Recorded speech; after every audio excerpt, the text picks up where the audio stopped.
Welcome back to my Naruto journey. If you're new here, hello, I'm Loon Kyle, and I am watching Naruto for the very first time. In the last video, we finished Konoha Crush, which means the next episode we need to watch is number 81. While I had some mixed feelings about that arc, I did come out of it feeling very positive and excited about what is to come next. But first, a message from this video's sponsor, me. In case you didn't know, we have a Discord server where people can come and talk about all things anime, manga, and gaming. Or really just anything related to this YouTube channel. So if you're looking for a chill place to come and hang out with some like-minded folks, there is a link to it in the description down below. But okay, that's enough of that. It is time to get into the Search for Tsunade arc.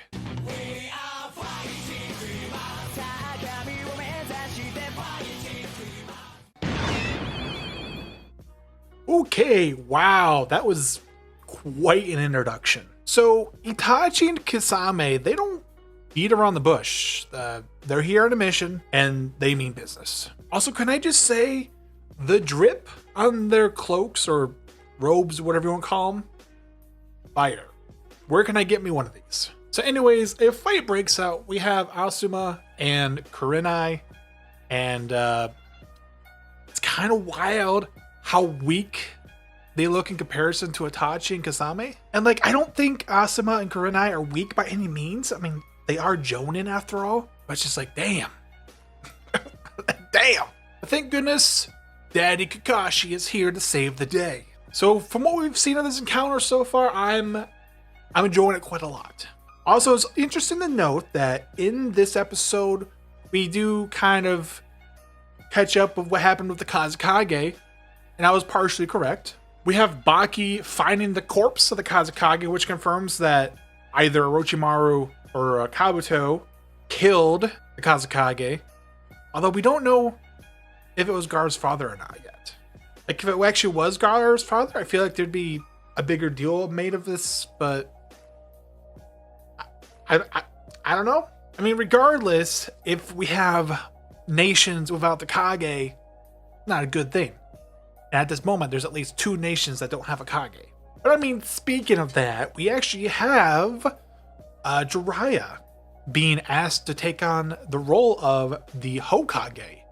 But he ain't about that responsibility nonsense. But he knows a person who'd be perfect for the job, which is, I'm going to assume it's Tsunade, the person this arc is named after. We don't know much about her at this point, other than she's one of the Sanin, whatever, however you want to say that, who trained alongside Jiraiya and Orochimaru. But you know what? If Jiraiya is so certain she is the best person for the job, then so be it. I'm looking forward to meeting her and seeing what she is all about. What the f?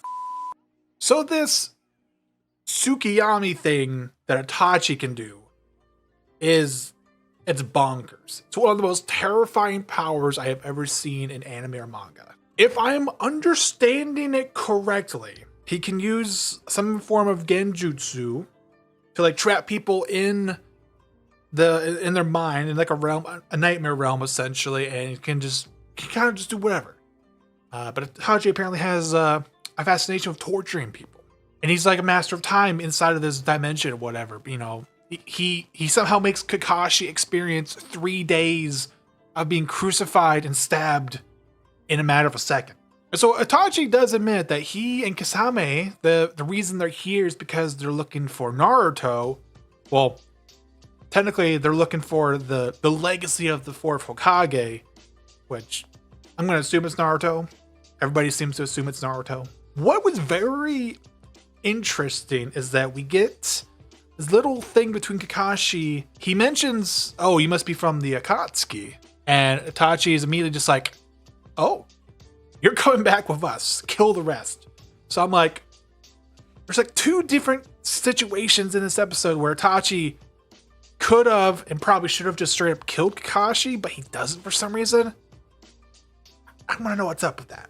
What you hiding, Kakashi? Is there a reason why Itachi does not want to kill you? Does it have something to do with the Sharingan? What's your relationship with the Akatsuki? I need answers. You know, I can't believe I'm saying this, but thank goodness Guy showed up so that he can turn the tide of the fight back in the favor of our heroes. And speaking of Guy, I just found out that his full name is apparently Might Guy. I don't know how to process this. The only other notable thing about this episode is that we do have Jiraiya and Naruto like packing up and they're getting ready to go on the road to go find Tsunade. And it looks like while this is happening, we're going to be getting a little one-on-one training time between Naruto and Jiraiya. So that's cool. I think Naruto's been needing a little bit of a boost. So this looks like the perfect opportunity for him to get that.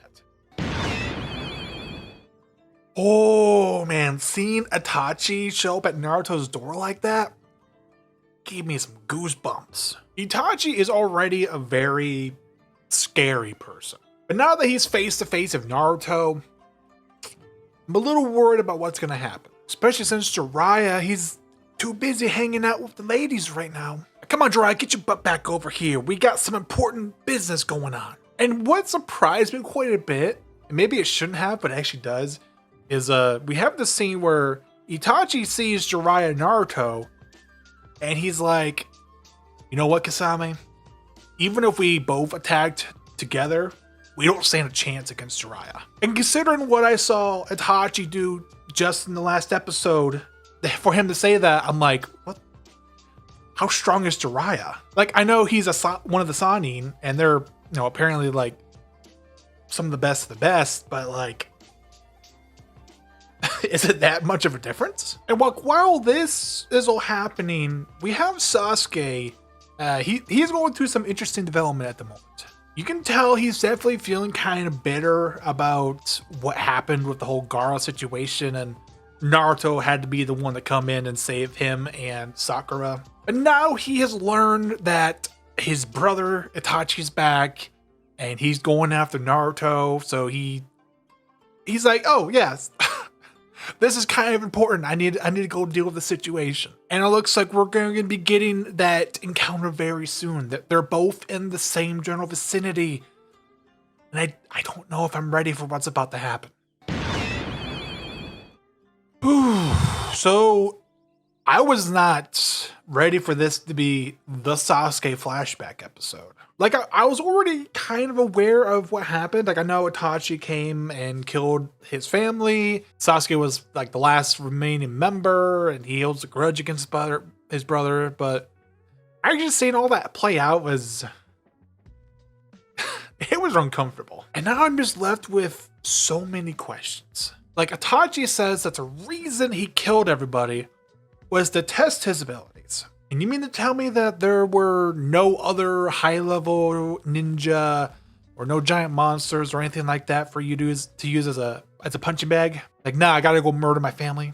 I don't buy it. I don't buy it. There's something fishy going on. Especially since in the flashback, like the day leading up to that event, he was looking kind of sad. He was looking kind of melancholy. Like he knew what he was about to do. But then like actually seeing him, go through with that, and then what he did to Sasuke afterwards, that was beyond messed up. He uses the Tsukiyomi to like force this young Sasuke to like witness the murders that he had already committed. But then he goes on to tell him, oh, you're too weak. You're not even worth me killing you. But he does encourage him to then like hold on to all the anger, the grudge, the hate. Use it to fuel him and come back stronger. Let the hate flow through you. Okay, so Itachi, because of what he's saying, like the way he's acting, it seems clear to me that he's trying to prepare Sasuke for something. He needs Sasuke in particular to become stronger. I just don't know why. Now, that's just like my mini little theory for now. Like, I know that Itachi and Orochimaru both have ties to the Akatsuki, so I'm wondering if it has something to do with the Akatsuki, especially since Orochimaru was the one trying to like take over Sasuke in the previous arc. He used the curse mark to make him stronger. Both of them wanted to make Sasuke stronger for some reason. But like, I don't really know. Like, I feel like I have a couple puzzle pieces, but they're not quite going together correctly. I'm going to need a couple more pieces in order for this image to make sense. And I feel so bad for him because once he finally runs into Itachi in the present, he throws everything at him. He's been building up to this moment for years, only for nothing to happen. He can't even touch him. Thank goodness Jiraiya showed up. Because at this point, if it was just Sasuke and Naruto versus Itachi and Kasame, that's hella one-sided. But it looks like next episode's about to pop off. Jiraiya's here. He's ready to smack down some Akatsuki fools. And I guess you could say I'm ready for this too. Damn. Sasuke got the shit beat out of him. To have held on to this grudge for all these years and then just to have this be the result feels terrible. Like, this man was already just whooping Sasuke, but then he's like, nah, I'm gonna use the Tsukiyomi on him again. Like, come on, man, that is so overkill. I'm very interested to see what Sasuke does from this point on. He definitely took a hell of a beating from Itachi. Not only is he still reeling from the loss to Gaara, but now he's gonna have this on top of it. It's gonna be very hurtful for his pride. So Jiraiya does try to stop Itachi and Kasame from fleeing. Doesn't work so well though. Apparently Itachi has this some kind of ability where he summons black fire and then burns a hole in the wall, which, come on, man. Itachi already has the Tsukiyomi, he has the Sharingan. Now he has this black fire ability. Like, come on, Itachi sounds so broken at the moment. On a more positive note, we do get to see Tsunade. Unfortunately, it's only kind of a tease. We don't really know much about her yet, other than she has the word gamble on her shirt. She has a briefcase of money and a pet pig. But you know what?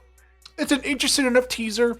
I really want to know what she's all about, and I'm hopefully the next episode delivers on that. So apparently Tsunade is a horrible gambler with the nickname the legendary Sitting Duck, which I find pretty hilarious. we had this tease like, oh, she likes gambling, oh, she's got a lot of money, she must be good at it. No, she's not.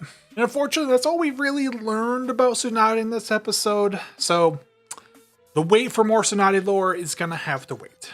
In the meantime, it seems like we're moving into a bit of a training arc for Naruto, which, yes, I'm down for, especially after the whole Itachi situation.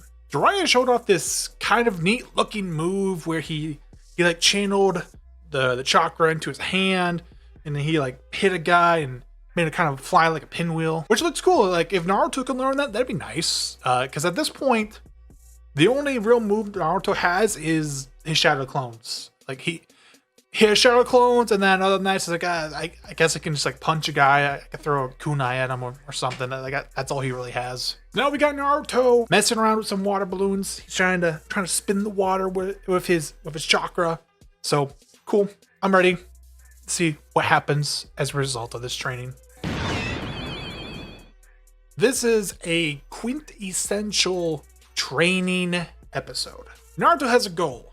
Progress through these 3 separate steps that are needed to learn this technique of Jiraiya's. Now, normally I'm not a big fan of like training sequences, because I know they're necessary. We gotta explain how the hero gets the power up, etc. I just typically find them kind of boring, even if they are just like an episode or 2 long. But you know what?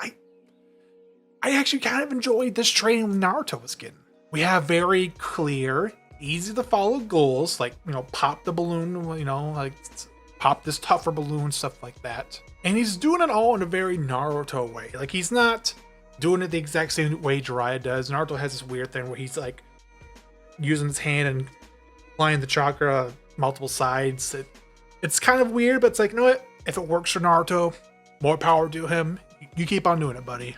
And I guess now is as good of a time as any to kind of bring up this idea that I've had in the back of my mind for a bit. So we learned that this technique of Jiraiya's actually originally was like a signature move of the 4th Hokage.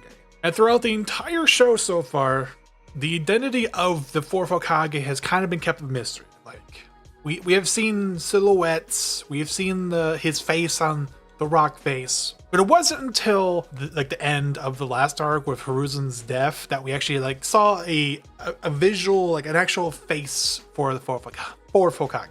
Now, I don't think it takes a genius to look at the fourth Hokage and go, there's a resemblance between him and a certain other character in this show. But then on top of that, Jiraiya especially recently, has been like, man, Naruto, you really remind me a lot of the fourth Hokage. You embody a lot of his personality. You embody a lot of the same potential he had. So like, for some reason, I feel like it's very clear that the fourth Hokage is like Naruto's father, or at least some other close relative of his. But that information still is kind of being held close to the chest. It's not being explicitly stated yet. But just know that like going forward, I'm just gonna assume the fourth Hokage is like Naruto's father, unless otherwise stated. Just throwing it out there. But yeah, cool training episode. I'm ready for what happens next. You know, I actually wasn't expecting Orochimaru to come back into play so soon, but here he is. He's back on his feet. And he's getting wind of a potential Tsunade sighting, so it sounds like he's about to be looking for Tsunade as well. And he certainly makes an impression when he shows up riding that giant snake. Jiraiya's also gotten the lead, so he and Naruto are on the way. It was cool to see Naruto continue his training, and you know he's getting a little bit better. You know, he's using a technique he learned from Iruka to kind of focus on his concentration. So yeah, just kind of continuing the trend. Recently, have some solid episodes, and now it seems like we're heading towards a meeting of all the Sani. We got Orochimaru, Tsunade, and Jiraiya all heading for the exact same location. So things are looking to get kind of wild here shortly. Man, Orochimaru really is kind of a slime ball, isn't he? As if the events of the last arc weren't enough to make that obvious. I'm very glad to say we're finally getting into Tsunade's character a little bit.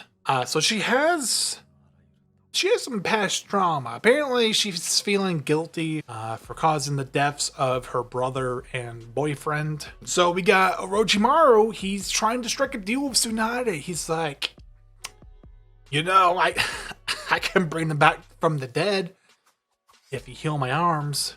So, yeah, you know, Orochimaru doesn't seem like the kind of person you'd want to heal, but in her case, bring back my brother and boyfriend. That's certainly a tempting offer. Naruto's training it's still going on, but he's making really good progress.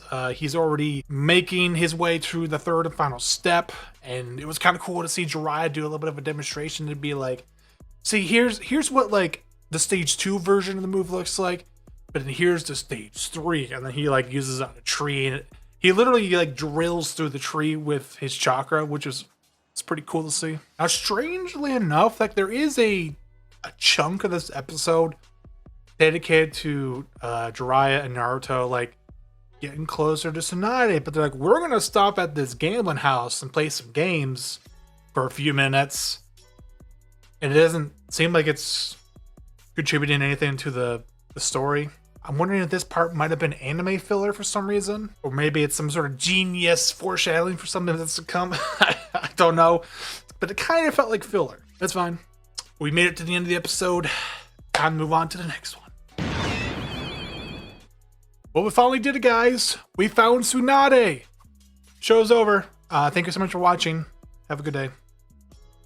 But no, so predictably, Tsunade, she's not exactly excited about becoming the Hokage. And I gotta be honest, like this whole scene with Tsunade, Naruto, Jiraiya, and Shizune at the table talking, it was really good. We learned that Tsunade was like considered a hero of this great war that happened in the not too distant past. And apparently she's also the granddaughter of the first Hokage, so yeah, she's got a reputation she has to uphold. Then there's the fact that she feels guilty about potentially being the cause of the deaths of a couple people. So yeah, it's understandable she doesn't want to take up so much responsibility. And then it's like, speaking of the war, I don't remember it being mentioned before. I guess like just apparently in the past like 40 years or so, there was a great war. And I'm like, would have been nice to have that mentioned earlier, but now it's interesting that that's there. It was also interesting to hear that Naruto doesn't know who Orochimaru is. And when everybody's talking about it, he's just like, who's this Orochimaru guy? But yeah, like I'm sitting here like, did Sasuke not talk to Naruto about the whole snake lady in the forest thing? Did nobody mention what the death of, who caused the death of the third Hokage? Naruto doesn't know any of this. I mean, I guess I can see why nobody would say anything, but it is a little weird. But the episode ends, we actually have Naruto like challenging Tsunade because he doesn't like the way she's kind of being disrespectful of the Hokage position. Naturally though, Tsunade kicks Naruto's butt.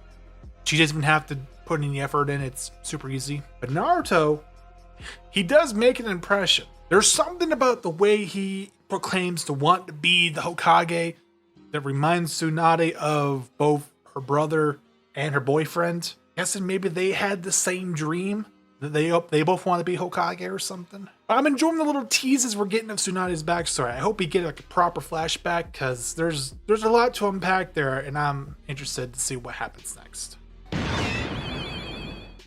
So this episode was a lot. We finally get a name for the technique that Jiraiya is teaching Naruto. It's called the Rasengan.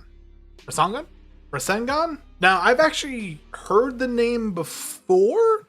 Not in the show, like just in general, like anime, social media discourse. So it's nice to actually like finally kind of put a visual to this name that I've seen tossed around before.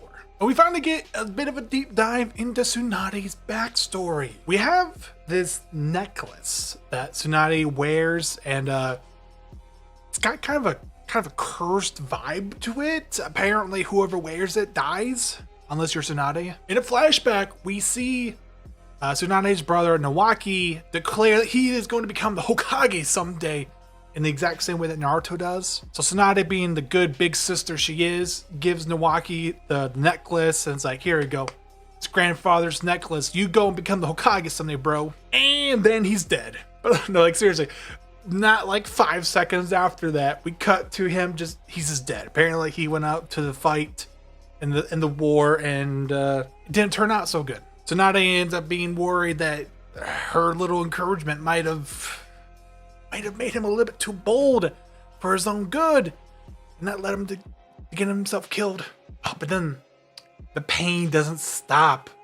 It keeps on going. Because of what happened to her brother, Tsunade like refocuses her efforts into encouraging more emphasis being put on teaching Shinobi how to heal others and making it mandatory that there's a healing specialist on every team, stuff like that. And this is where Don, I think that's how you pronounce his name, Don, her boyfriend to be shows up. He has a very similar goal to her. He really wants to encourage people to be more proficient with the healing, make it so that people are less likely to die. And in order to accomplish this, he really wants to become the Hokage. That way he, has a very important role in making that a reality. So what does Tsunade do? She gives him the necklace. And then sure enough, not even 5 seconds later, bam, we cut. And he's out in the rain. He's bleeding out. He's about to die. Sure enough, from then on, Tsunade has PTSD anytime she looks at blood and a whole bunch of horrible memories attached to that necklace. Every time she gives it away, that person dies. Which, to be honest, the fact that she then goes on to make a bet with Naruto saying that she'll give him the necklace if he can master the Rasengan in a week, kind of a dick move. But no, seriously, I do like the way this stage is being set. Naruto has 1 week to master the Rasengan if he wants to win the first Hokage's necklace. And also, Tsunade has 1 week before she needs to return to Orochimaru and give him an answer as to whether or not she's going to heal his arms. Something tells me these two things are gonna sync up very nicely in the next few episodes. This episode had me on the edge of my seat the entire time. I don't know who the music composer was, but they just knocked it out of the park, especially with that that song where the organ is playing. Editing Kyle, if you could. I did not want to believe that Tsunade was gonna go through with the betrayal of the village and help Orochimaru. But after she drugged Jiraiya, I was like, oh no. Oh no, she might actually be doing that. Now, thankfully, that doesn't seem to be the case. Kabuto seemed to imply at the end that she was actually going to be using a jutsu that would hurt Orochimaru and not heal him, which is why he stopped her. But I was sweating bullets before then. Our dear friend Kabuto was involved in that. I think it's only natural that I give Kabuto the big ol' F you. I hate your guts.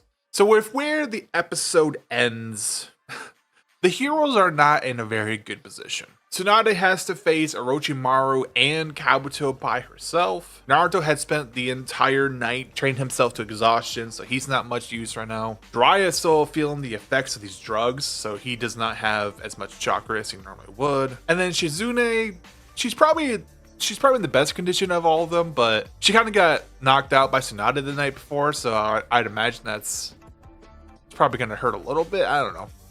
I don't have as much confidence in Shizune to take out someone like Orochimaru, you know? So yeah, needless to say, things are pretty intense right now. Kabuto. No, oh my god, young man, kill yourself! I don't fully understand how someone like Kabuto was not only keeping up with Tsunade, but arguably was beating Tsunade in a fight. I know fighting is not necessarily Tsunade's like expertise or anything. No, she's a medical ninja. But isn't that the same case for Kabuto, or at least that's supposed to be? He's also like a medical ninja. Regardless of that though, the fact that they're both like very heavily knowledgeable in medical healing, it actually led to a very interesting fight between them. Because it's not so much a test of their raw physical strength or a test of their speed, but like they're both testing each other's knowledge of what the body is capable of. You know, how well can you control your body if you're put in this situation? Like if we disable this muscle, how well can you control your body? It was just like really nuanced, interesting stuff happening during the fight between these two. Like as weird as it is to say, this is honestly one of my favorite fights in the entire series because of that. And because everything's going down, I'm happy that Naruto is seeing Kabuto for the scumbag that he is, realizing that, you know, he was not such a nice guy, it turns out. All I know is that somebody needs to send Kabuto back to school because he is getting on my nerves. I need a way to end this little segment, so I'm just gonna do this. Kabuto.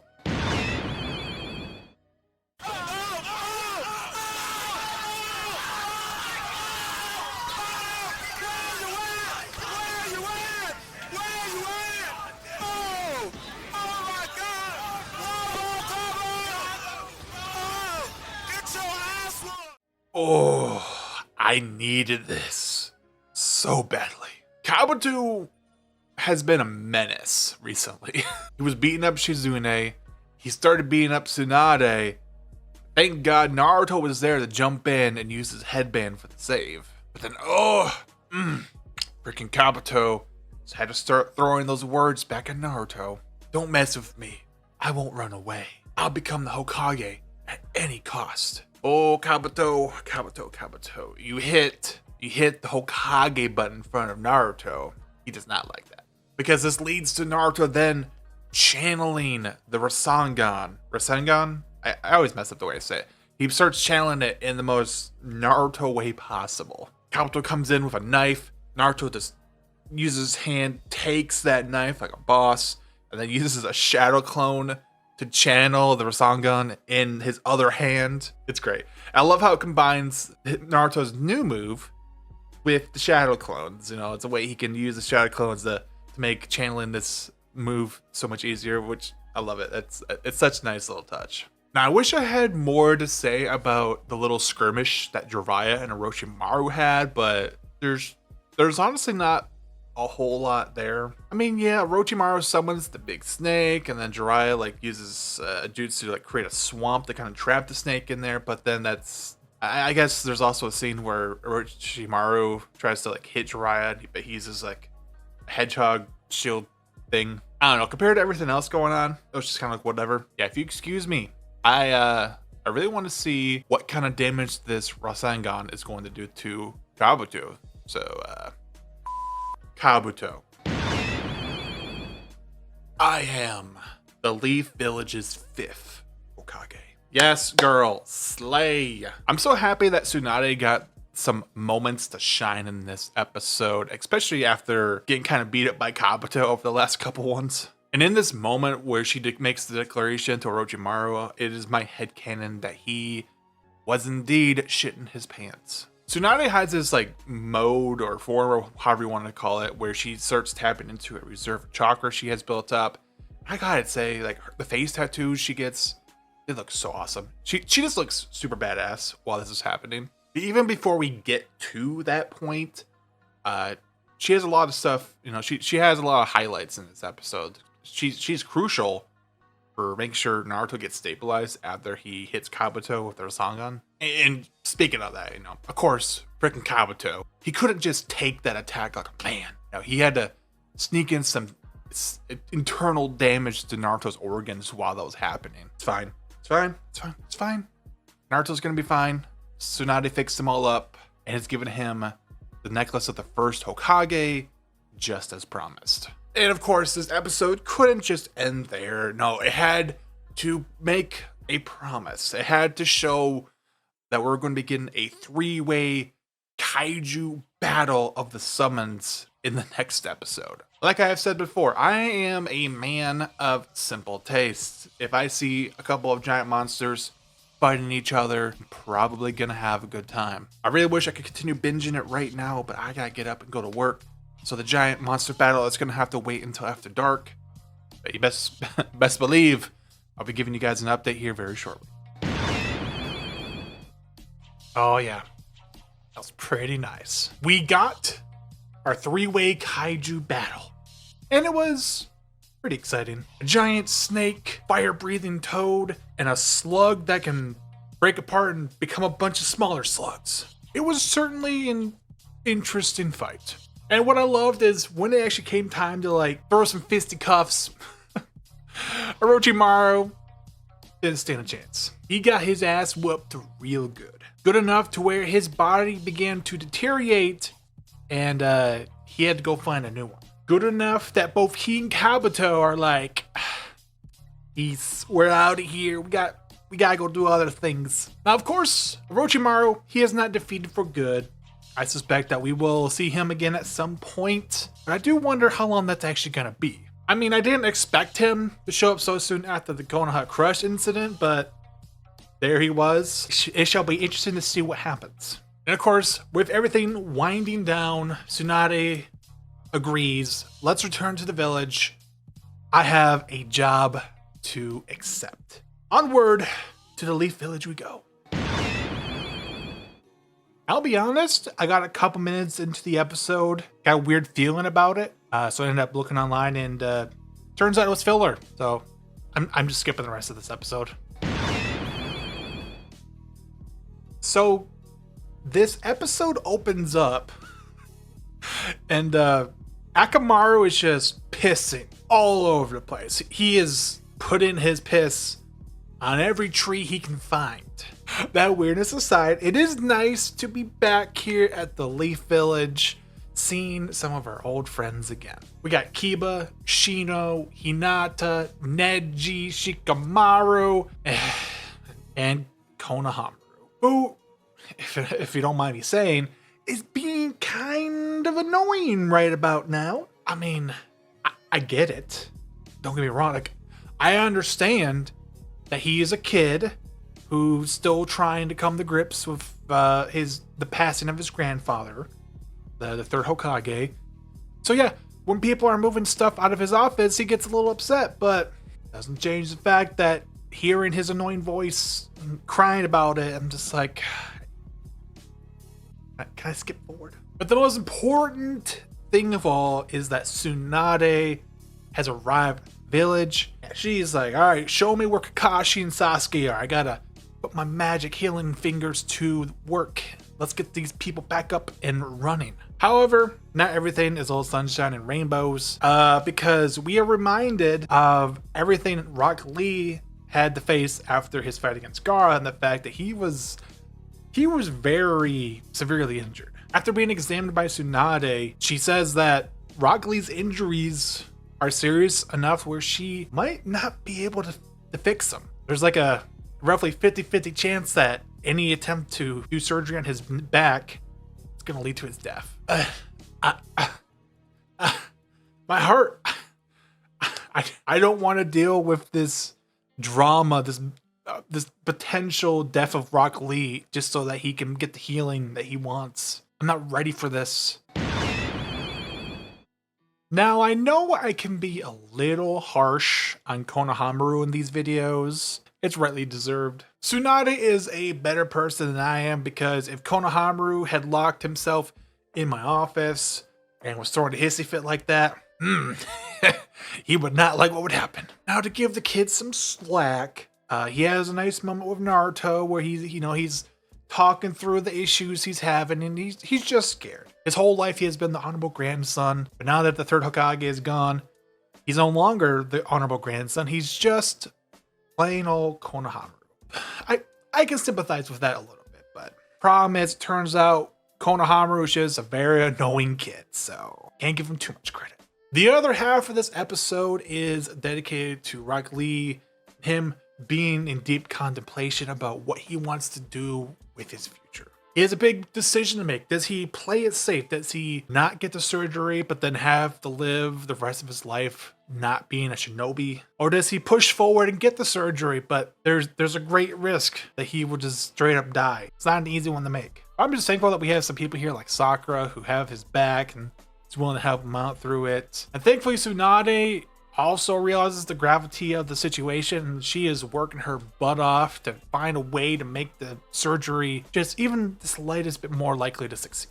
It's kind of funny how this arc is turning into like a medical drama, like a Dr. House or something like that.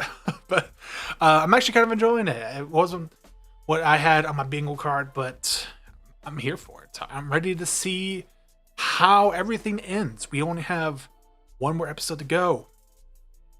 Hell-ho.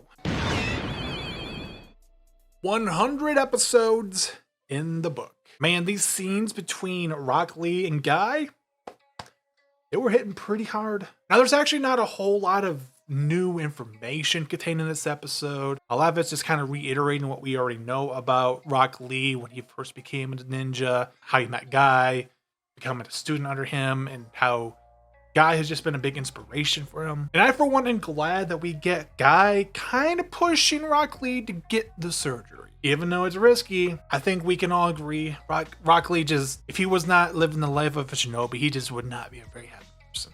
And that is not a life worth living. But I am a little sad this episode ends, this arc ends, but we haven't actually gotten to see the surgery happen. Now, I don't know if the plan is to have that be the beginning of the next arc, or if this just gonna all happen off screen. Feels like a little bit of a weird place to cut things, if you ask me. But we do get one last thing, and that is Tsunade's introduction. Her big she is officially the 5th Hokage. Now let's celebrate. Unfortunately, it was a little bit on the brief side. It was, I think, less than a minute long. But no, it was cool to see. I'm happy that she's here and everybody's excited and celebrating. Even though there's a lot of dramatic things happening, at least right at the very end, it's like, bam, here's a happy moment that we can all be on the same page and celebrate new Hokage. And there we have it, the Search for Tsunade arc. I loved it quite a bit. I wasn't really sure what to expect going into it, but it certainly has delivered some of the most standout moments of the show so far. From the introduction of the Akatsuki, Itachi using the Tsukiyomi, Sasuke's flashback, Naruto learning the Rasengan, Tsunade's flashback, and Tsunade declaring herself to be the 5th Hokage. There was just a lot to love. And while I wouldn't say it was all perfect, some of the weaker moments really didn't take away from everything else too much for me. Yeah, there were a couple of moments here and there that felt like filler, but everything else was so good that I really didn't mind.